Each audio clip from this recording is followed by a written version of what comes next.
దురదృష్టకరమైన ఘటన విశాఖ స్టీల్ ప్లాంట్లో జరిగినటువంటి ప్రమాదంలో 8 మంది అక్కడికక్కడే ప్రాణాలు కోల్పోవటం, మరొక 6 తీవ్రంగా గాయపడటం. ప్రస్తుతానికైతే క్షతగాత్రులు 2 హాస్పిటల్స్లో కూడా ట్రీట్మెంట్ అందుతుంది. ఇప్పటికే మోదీ గారు కావచ్చు, లేకపోతే AP CM, deputy CM Lokesh, అట్లనే కేంద్ర మంత్రులు కూడా తీవ్ర దిగ్భ్రాంతి వ్యక్తం చేస్తూనే క్షతగాత్రులకు మెరుగైన వైద్యం అందించాలి అని చెప్పి కూడా ఇప్పటికే అధికారులను ఆదేశించడం జరిగింది. మరొక వైపు ఈ SMS-1లో ప్రమాదం జరిగినటువంటి ఘటనకు సంబంధించి ఇప్పటికే హోంమంత్రి కావచ్చు, మిగతా అధికారులంతా కూడా ఘటనా స్థలికి చేరుకోవటం, కలెక్టర్, ఇతర అధికార బృందం అంతా. ఎందుకంటే తరచుగా మనం చూస్తాం స్టీల్ ప్లాంట్లో ఒక చిన్న ప్రమాదం జరిగినా నష్టం మాత్రం చాలా ఎక్కువగానే జరుగుతుంటుంది. ఈరోజు జరిగిన ఈ ప్రమాదంలో 8 మంది కార్మికులు, 5 పర్మనెంట్ కార్మికులు అయితే 3 కాంట్రాక్ట్ బేస్లో పనిచేస్తున్న కార్మికులు మృతి చెందడం అనేది తీవ్ర దిగ్భ్రాంతికి గురి చేస్తోంది. కుటుంబ సభ్యులంతా తీవ్రంగా గగ్గోలు పెడుతున్నారు. ప్లాంట్ని నమ్ముకొని ఉంటే మా ప్రాణాలే పోయాయి, మా వాళ్ళ ప్రాణాలే పోయాయి అంటూ గగ్గోలు పెడుతున్నటువంటి పరిస్థితి. కానీ ఈ ప్రమాదం ఎలా జరిగింది, ఎందుకు జరిగింది అనే విషయం తెలుసుకుందాం. లెనిన్ గారు మనతో పాటు ఉన్నారు. సార్, స్టీల్ ప్లాంట్లో జరిగే యాక్టివిటీ పైన మీకు పూర్తి నాలెడ్జ్ ఉంటుంది. ఈ రోజు జరిగిన ప్రమాదం ఎందువల్ల జరిగింది? ఈరోజు steel melt shop continuous casting machine అనేది మన స్టీల్ ఫైనల్గా మన ప్రోడక్ట్ అనేది వస్తుంది. అక్కడ రెండో మిషన్ దగ్గర స్టీల్లో తయారైన లిక్విడ్ స్టీల్ని తీసుకొచ్చి దాని మీద పెట్టి వర్క్ స్టార్ట్ చేసి దాన్ని ఓపెన్ చేసినప్పుడు అది పేలటం జరిగింది. అది 150 టన్నులు ఒక్కొక్క ల్యాడిల్లో ఉంటుంది. ఆ 150 టన్నులు జనరల్గా 130 టన్నులు ఉంటే కనుక అది సేఫ్గా ఉండేది. అది ఒక్కొక్కసారి ఎక్కువ తీసుకురావటం మూలంగా కూడా పేలటానికి ఛాన్స్ ఉంటుంది, ఓవర్ అవటం మూలంగా. లేకపోతే ఈ లిక్విడ్ ఐరన్ నుంచి లిక్విడ్ స్టీల్ తయారు చేసేటప్పుడు రకరకాల ఫెర్రోఎల్లాయిస్ అనేది వాటిలో వాడతారు. ఆ ఫెర్రోఎల్లాయిస్ అనేది కనుక నాసి రకమైన ఫెర్రోఎల్లాయిస్ వాడినా కూడా దాని మీద రకరకాల చర్యలు జరిగి టెంపరేచర్ తగ్గిపోవటం, టెంపరేచర్ పెరగటం, లేకపోతే దాని మీద దానికి సంబంధించిన చర్యలు, ప్రతిచర్యలు లేటుగా జరగటం మూలంగా కూడా దానికి ఎరప్షన్ రావడానికి ఆస్కారం ఉంది. ఇటువంటి సంఘటన స్టీల్ ప్లాంట్లో ఆ ప్లేస్లో అసలు జరగరాని సంఘటన ఇది. ఎందుకంటే జనరల్గా ఇండస్ట్రీ ఏరియాస్లో సంఘటనలు అనేది జరుగుతాయి. అక్కడ ఎవరు ఊహించలా ఇది జరుగుతుందని. జనరల్గా వేరే ఏరియాస్లో ఇది సంఘటన జరుగుద్దు అనే ఏరియాస్లో కొద్దిగా సేఫ్టీ ఎంట్రన్స్ ఉంటాయి. ఇక్కడ ఏంటంటే ఆ మెషిన్ ఓపెన్ చేసిన తర్వాత సుమారు 12 మంది ఆ చుట్టూతో ఉండి వర్క్ చేస్తారు. ఈరోజు అక్కడ 8 మంది వర్క్ చేస్తున్నారు. 8 మంది కూడా చనిపోవటం జరిగింది. ఎరప్షన్ మూలంగా చుట్టుపక్కల అది పడి ఇంకో కొంతమంది తీవ్ర దెబ్బతగలటం జరిగింది. దీని మీద మేనేజ్మెంట్ కానీ దీని మీద ఒక కమిటీ వేసి ఎంక్వైరీ చేసి రాబోయే కాలంలో ఇటువంటి సంఘటనలు జరగకుండా అన్ని రకాల కట్టుదిట్టమైన జాగ్రత్తలు తీసుకోవాల్సిన అవసరం ఎంతైనా ఉంది. ఎందుకంటే ఇటువంటి సంఘటనలు ఆ స్థాయిలో అక్కడ జరగటం అనేది ఊహించలే. ఎంత మట్టుకు విఎస్పీ ఎంప్లాయీస్ ఆ ఏరియాలో జరగదనేది కొంత ఫీలింగ్ ఉంది.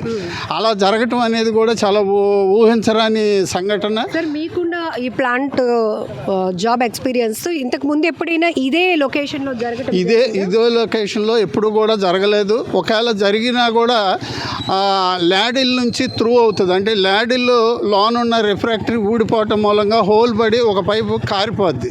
అప్పుడు కారిపోయినప్పుడు వర్కర్స్ అందరూ సైడ్కి వెళ్ళిపోతారు, ఇబ్బంది ఉండదు. కానీ ఇది ఎరప్షన్ జరగటం మూలంగా అది ఎంత దూరం ప్రెజర్ ఉందో అంత దూరం అది మెటీరియల్స్ పడటం మూలంగా దానికి చనిపోవటానికి ఎక్కువ మంది జరిగింది. అది 1600 డిగ్రీస్ టెంపరేచర్ ఉంటుంది. అది లిక్విడ్ స్టీల్ అనేది 1600 డిగ్రీస్ టెంపరేచర్ దగ్గర తీసుకొచ్చేసి కంటిన్యూస్ కాస్టింగ్ మిషన్లో పోస్తూ ఉంటే అది 7 మీటర్స్ వీర్యంలో బ్లూమ్స్లా తయారవుతుంది. ఆ 7 మీటర్స్ బ్లూమ్స్ వెళ్ళిపోతూ ఉంటాయి. ఒకసారి 150 టన్నుల లిక్విడ్ స్టీల్ పోస్తూ ఉంటారు. మళ్ళీ 150 టన్నుల లిక్విడ్ స్టీల్ మళ్ళీ వస్తే కంటిన్యూగానే పోయాలి. ఒక్కసారి మిషన్ ఆగిపోతే మళ్ళీ అది దాన్ని ప్రిపేర్ చేయడానికి చాలా టైం పట్టింది. కాబట్టి ఇవన్నీ కూడా ఏంటంటే కంపల్సరీగా స్పీడ్గా చేయాలి, సిస్టమేటిక్ చేయాలి, సేఫ్టీ అనేది కూడా తీసుకోవాల్సిన అవసరం ఉంది. సార్, ఈ ల్యాడల్ అనేది 24/7 అది అట్లా వర్క్ చేస్తూనే ఉంటుంది. 25 ఒక ల్యాడిల్ అనేది కొన్ని హీట్స్కే పనిచేస్తుంది. ఒక 30 హీట్స్ 40 హీట్స్ చేసిన తీసిన తర్వాత ఆ ల్యాడ్ని మళ్ళీ రిఫ్రాక్టరీ పెట్టి మళ్ళీ కొత్త దానిగా చేస్తారు. లోన ఈ టెంపరేచర్ని తట్టుకోవడానికి రిఫ్రాక్టరీ అనేది ఉంటుంది, ఒక ఇటుకలు లాంటిది. అవి కడతారు దానికి. అవి ఒక 40 హీట్స్ అయిపోయిన తర్వాత దాన్ని మళ్ళీ పక్కన తీసి మళ్ళీ కొత్త ల్యాడిల్స్, అలాంటివి చాలా ఉంటాయి ల్యాడిల్స్. ఇవాళ జరిగింది మాత్రం దురదృష్ట సంఘటన. దీంట్లో మానవ తప్పిదాలు ఉండొచ్చు, ఆ ఉండయ్యేలో లేదనేది న్యాయబద్ధంగా విచారణ జరిపితే రాబోయే కాలంలో మరోసారి సంఘటన జరగకుండా ఉండడానికి ఆస్కారం ఉంటుంది.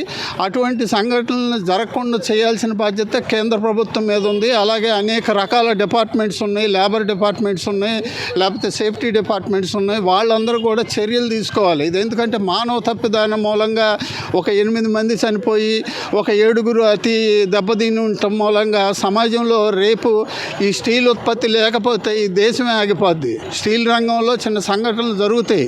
ఇది జరగకుండా కట్టుదిట్టమైన చర్యలు తీసుకోవాల్సిన బాధ్యత ఇక్కడ యాజమాన్యం మీద ఉంది. ఈ యాజమాన్యం సరైన చర్యలు తీసుకోకపోతే మాత్రం ప్రభుత్వం కఠినమైన చర్యలు తీసుకోవాలి.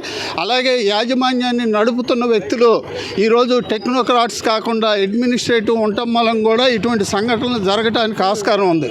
ఈరోజు మనం విఎస్పీ ఈ రెండింటి వల్ల డిఫరెన్స్ ఏంటి సార్?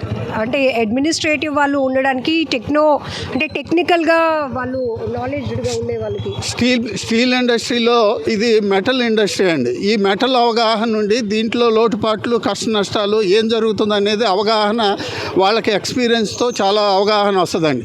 అదే ఒక అడ్మినిస్ట్రేటివ్లో ఉన్న ఒక ఐఏఎస్ ఆఫీసరు ఆయన ఆలోచించి నిర్ణయాలు తీసుకుంటే వచ్చే ఆలోచనలో కూడా ఇది ఒక పాత్ర ఉంది. ఈరోజు విఎస్పీ మేనేజ్మెంట్ని టెక్నోక్రాట్స్ కంటే కూడా అడ్మినిస్ట్రేషన్ నడపటం మూలంగా ఇది ఒక సమస్య రైజ్ అయింది. దీనన్నిటి మీద కూడా కేంద్ర ప్రభుత్వం తగు చర్యలు తీసుకోవాల్సిన అవసరం ఎంతైనా ఉంది. ఇప్పుడే ఎమ్మెల్యే గారు మీడియాతో మాట్లాడుతూ చెప్పారు, జనరల్గా మానిటరింగ్ అంటే పొలిటికల్ వాళ్ళు ఎవరు కూడా లోపలికి ఎంటర్ అవ్వడానికి లేదు కాబట్టి దీనిపైన మానిటరింగ్ విషయంలో మాకు అంత అవగాహన లేదు. బట్ ఈ ప్రమాదం జరగడం దురదృష్టకరమని. పొలిటీషియన్స్ వెళ్ళి మానిటరింగ్ చేయని అవసరం లేదు, కానీ యాజమాన్యం అంటూ ఉంది స్టీల్ ప్లాంట్కి. వాళ్ళు ఎప్పటికప్పుడు ఏ సెక్టర్స్ మొత్తం ఎన్ని ఉంటాయి సార్ జనరల్గా స్టీల్ ప్లాంట్లో? స్టీల్ ప్లాంట్ ఇది ఇంటిగ్రేటెడ్ స్టీల్ ప్లాంట్ అండి. మా ఇంటిగ్రేటెడ్ స్టీల్ ప్లాంట్ అంటే మాకు కావాల్సిన పవర్ కూడా మేమే తయారు చేసుకుంటాం. మాకు అన్ని రకాల సౌకర్యాలతో ఉంటుంది కాబట్టి ఇది పెద్ద ఇంటిగ్రేటెడ్ స్టీల్ ప్లాంట్. 7.4 మిలియన్ టన్నులతోటి ఈరోజు అది ఎక్స్పాండ్ చేయబడింది. అలాగే అత్యధికమైన క్వాలిటీ ఉన్న స్టీల్ తయారు చేసే ప్లాంట్, అత్యధికమైన క్వాలిటీ మ్యాన్ పవర్ తోటి మొన్నటిదాకా కూడా ఇది ముందు నడిచింది.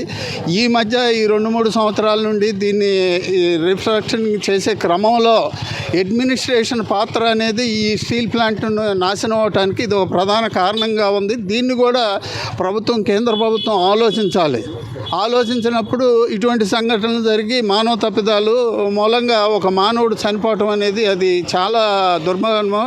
ఒకప్పుడు ఎస్ఎంఎస్ కన్స్ట్రక్షన్లో 19 మంది ఒకే దెబ్బకు చనిపోయారు. మరి దాని మీద ఎటువంటి చర్యలు తీసుకున్నారనేది ఇప్పటికీ లేదు. మరి ఇటువంటి వచ్చినప్పుడు దానికి సంబంధించిన వ్యక్తులు కఠినంగా ఉంటేనే సమాజాన్ని మనం శాంతియుతంగా లేకపోతే ఇండస్ట్రియల్ పరంగా ముందుకు తీసుకెళ్ళగలం. లేని ఎడల ఇక్కడున్న వర్కర్స్కి మోటివేషన్ అనేది తగ్గిపోద్ది. ఎందుకంటే భయపడతారు, ప్రతి సంఘటనలో కూడా భయపడతారు. ఇండస్ట్రీ అనేది చాలా కష్టమైన పని. ఆ ఇండస్ట్రీలో అనేకం జరుగుతూ ఉంటాయి. ఈ భయం అనేది వచ్చినప్పుడు వీడికి మోటివేషన్ తగ్గిపోయి దీని నుంచి దూరంగా వెళ్ళిపోయే పరిస్థితి ఉంటుంది. తద్వారా స్టీల్ రంగం కూడా దెబ్బతినే పరిస్థితి ఉంటుంది. కాబట్టి కార్మికుల యొక్క మోటివేషన్, కార్మికుల సౌకర్యాలు, కార్మికులకి రక్షణ చర్యలు, లేకపోతే ప్లాంట్ని మంచి ఉత్పత్తి తీసుకురావడానికి సుమారు 46 సంవత్సరాల నుంచి ఈ ప్లాంట్ నిర్విరామంగా ఉత్పత్తి చేస్తున్నది. దీనికి అత్యధికంగా మెయింటెనెన్స్ చేయాల్సిన అవసరం ఎంతైనా ఉంది. మెయింటెనెన్స్ చేయకపోవటం మూలం కూడా ఇటువంటి జరిగే సంఘటనలు ఉంటాయి. కాబట్టి ఇది A to Z కూడా మెయింటైన్ చేయాల్సిన అవసరం ఎంతైనా ఉంది. వీటినన్నిటిని కూడా కేంద్ర ప్రభుత్వంలోని అధికారులు గుర్తించి దానికి సంబంధించిన అవగాహన ఉన్న వ్యక్తులతో ఈ ప్లాంట్ని నడిపితే కనుక ఇది మంచి భవిష్యత్తుకి మన ఏరియాకి లేకపోతే మన ఆంధ్రప్రదేశ్కి ఒక గౌరవం తెచ్చే ప్లాంట్. ఎందుకంటే ఆంధ్రలో ఆత్మాభిమానంతో సాధించుకున్న చేసుకున్న ప్లాంట్ కాబట్టి దీనికి ఎన్ని కష్టాలు వచ్చినా కూడా గత ప్రభుత్వం ఈ ప్రభుత్వాలు తెలుగుదేశం ప్రభుత్వం అనేక సార్లు దీని కష్టాల్లో ఉన్నప్పుడు దీనికి అనేక రకాల సౌకర్యాలు కల్పించి దీన్ని ముందుకు తీసుకెళ్ళింది కాబట్టి ఈరోజు కూడా ఇటువంటి యాజమాన్యం ఏదైనా తప్పులు చేస్తున్న వాళ్ళ మీద ఖండించి వాళ్ళని బుద్ధి చెప్పాల్సిన అవసరం ఎంతైనా కూడా కేంద్ర ప్రభుత్వం యాజమాన్యం మీద లేకపోతే అడ్మినిస్ట్రేషన్ మీద ఉందని మీ ద్వారా తెలియజేస్తాను. లెనిన్ గారు, మీ మాటల్లో ఒక ఆవేదన కనపడుతోంది. ఎందుకంటే ఇన్ని సంవత్సరాల చరిత్ర కలిగినటువంటి ఒక ఫ్యాక్టరీలో ఒక్క ప్రాణం పోయినా కూడా అది వేరే రకంగానే వెళ్తుంది 100%. ఎందుకంటే కార్మికుల కుటుంబాల్లో ఒక రకమైన ఇన్సెక్యూరిటీ డెవలప్ అవుతుంది. చనిపోయిన వారి మృతదేహాలు చూస్తే చాలా అసలు గుర్తుపట్టలేనంతగా మాడిపోయి మసైపోయిన పరిస్థితి కనపడింది. ఈ లాడిల్ యూనిట్ అనేది ఎంత ఎక్స్పెన్సివ్లో ఉంటుంది, అంటే ఎంత విస్తీర్ణంలో ఉంటుందండి మీ ఐడియాకి? సో రోజు అక్కడ 12 మంది మాత్రం పనిచేస్తారా? లాడిల్ అనేది మాకు స్టీల్ ప్లాంట్లో లిక్విడ్ ఐరన్ తయారవుతుంది, బిఎఫ్ బ్లాస్ట్ ఫర్నేస్లో. ఆ లిక్విడ్ ఐరన్లో రకరకాల ఇంప్యూరిటీస్ ఉంటాయి కాబట్టి దాన్ని తీసుకొచ్చి ఎస్ఎంఎస్కి తీసుకొస్తారు.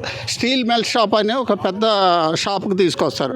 అక్కడ ఈ ఎస్ఎంఎస్లో ఈ లిక్విడ్ ఐరన్ని లిక్విడ్ స్టీల్గా తయారు చేయడానికి తయారైన లిక్విడ్ ఐరన్నే దాంట్లో ఉన్న ఇంప్యూరిటీని తగ్గించడానికి దాంట్లో రకరకాల కలిపి ఆ ఇంప్యూరిటీని తగ్గించి లిక్విడ్ స్టీల్ తయారు చేస్తారు. ఈ లిక్విడ్ స్టీల్ తయారు చేసే ఈ ముఖ్యమైన స్టీల్ ప్లాంట్లో ముఖ్యమైన యూనిట్ ఎస్ఎంఎస్. ఈ ఎస్ఎంఎస్లో 2 విభాగాలు ఉంటాయి. ఒకటి స్టీల్ మెల్ట్ షాపు, ఒకటి లో కన్వర్టర్స్ ఉంటాయి. దాన్ని లిక్విడ్ ఐరన్ లిక్విడ్ స్టీల్కి తయారు చేసేది ఉంటుంది. రెండోది దీన్ని కంటిన్యూస్ కాస్టింగ్ సిసిడి మిషన్స్ అని ఉంటాయి. కంటిన్యూస్ కాస్టింగ్ మిషన్స్ ఈ లిక్విడ్ స్టీల్ని కంటిన్యూగా బ్లూమ్స్గా తయారు చేయడానికి ఉపయోగపడే మిషన్స్ ఉంటాయి. ఈ మిషన్స్ దగ్గర ఇది జరిగింది. ఇది చాలా స్టీల్ ఇండస్ట్రీలో కానీ స్టీల్ ప్లాంట్లో కానీ ఇది ప్రధానమైన డిపార్ట్మెంట్ అండి. దీంట్లో కూడా అత్యధిక ఎంప్లాయీస్ ఉంటారు.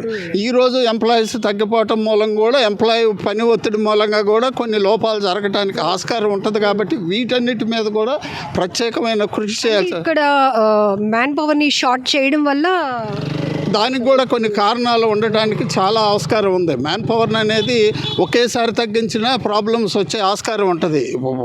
దానికి ఒక రేషనలైజ్ ఉండాలి కదా. మ్యాన్ పవర్ని ఒకేసారి తగ్గిస్తే ఇప్పుడు ఇక్కడ పల్లె పోయినా వాడికి నాకేదో అన్యాయం జరిగిపోయిందని వర్కర్ కూడా అనుకునే ఛాన్సెస్ ఉంటుంది. కానీ మ్యాన్ పవర్ నుండి సడన్గా తగ్గించడం అనేది అది తప్పుడు నిర్ణయం. అది